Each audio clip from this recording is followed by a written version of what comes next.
초강력 부동산 대책 나왔는데 15억 원이 넘는 주택을 담보로는 대출을 받지 못하게 하는 등 강력한 부동산 대책을 정부가 내놨습니다. 정확히 어떤 정책이고 앞으로 어떤 영향을 미칠지에 대해 알고 또한 박원순 서울시장이 지자체에게 임대료 상승을 규제할 권한을 달라는 뜻을 밝혔습니다.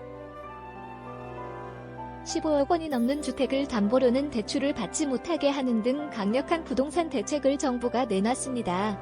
정확히 어떤 정책이고 앞으로 어떤 영향을 미칠지에 대해 알고 또한 박원순 서울시장이 지자체에게 임대료 상승을 규제할 권한을 달라는 뜻을 밝혔습니다. 왜 이런 강력한 대책이 나왔을까?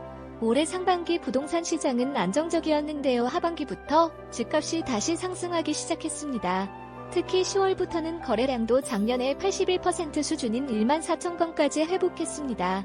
거래량은 시장이 얼마나 활성화되어 있는지를 보여주는데요. 여기를 2번 클릭하여 제목을 입력해주세요. 3월과 4월에는 거래량이 1년 전에 비해 70에서 80% 감소했을 정도로 침체되었던 것을 비교해보면 하반기엔 시장이 살아났다는 것 아실 겁니다. 정부는 실수요자를 위한 주택은 공급이 부족하지 않다고 합니다. 입주 예정 아파트 등도 많고 주택 공급 선행지표인 서울시 인허가 물량도 5년 평균과 유사하기 때문입니다.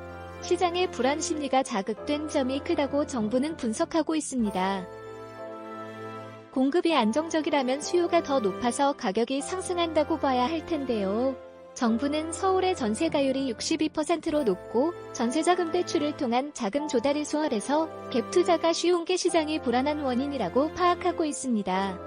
아울러 증여나 법인 설립 등을 통해서 법의 규제를 회피할 수도 있다고 판단한 것이죠.